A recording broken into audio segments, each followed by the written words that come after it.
Afrikas befolkning vokser og vokser.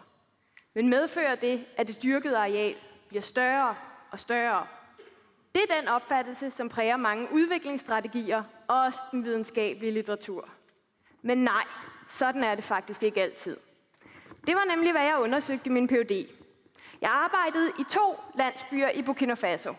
Og grunden til, at jeg arbejdede i netop de 2 landsbyer her, det var, at tidligere studerende fra mit institut havde lavet studier der tilbage i midt-90'erne. Det gav mig så en helt unik mulighed for at tage udgangspunkt i deres data, og så se på ændringer over tid. Det jeg gjorde, det var, at jeg opmålte det dyrkede areal, og så interviewede jeg mange af de samme bønder, som også var blevet interviewet tidligere. Jeg interviewede knap 90 bønder. Det nordlige Burkina Faso, det ligger lige på grænsen til Sahara-ørkenen, så det er meget, meget tørt.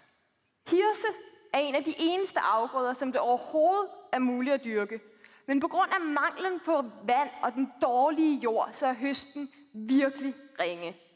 Så for at mætte det stigende antal munde, så må der altså ifølge klassiske landbrugsteorier inddrages mere og mere land til hirsedyrkningen. Men det mine resultater de viste, det var, at det dyrkede areal faktisk ikke er blevet større. Det er tværtimod blevet mindre, og det til trods for, at befolkningen næsten er fordoblet. Hvordan kan det så forklares? Jo, det er fordi, at bønderne nu har fået en række nye muligheder. De rejser for eksempel til Elfenbenskysten og arbejder med småhandel. Eller de bruger deres tid på at grave efter guld, i stedet for at dyrke deres marker. Og indkomsten, de får ved det, den bruger de så på at købe hirse i stedet. Så landbruget har altså fået en langt mindre betydning, end det havde tidligere. Se, på mange måder svarer det jo til den udvikling, vi har set i Danmark og resten af den vestlige verden over de sidste 100 år. Men er landbruget så på vej til at blive opgivet i Burkina Faso? Nej, for det interessante er faktisk, at hver bonde altid vil beholde en lille mark. Og det er ikke for at få fødevarer.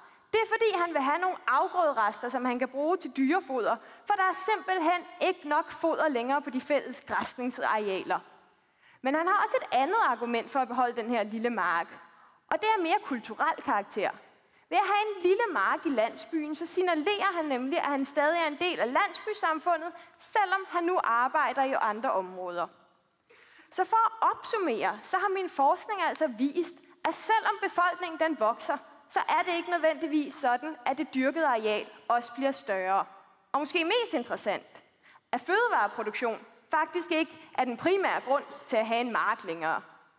Jeg mener, det er vigtigt at inddrage de her resultater i det arbejde, som internationale donorer udfører i landene syd for Sahara, men også i landenes nationale landbrugsprogrammer, så de bedre kan målrette deres indsats i kampen for at brødføde Afrikas voksende befolkning.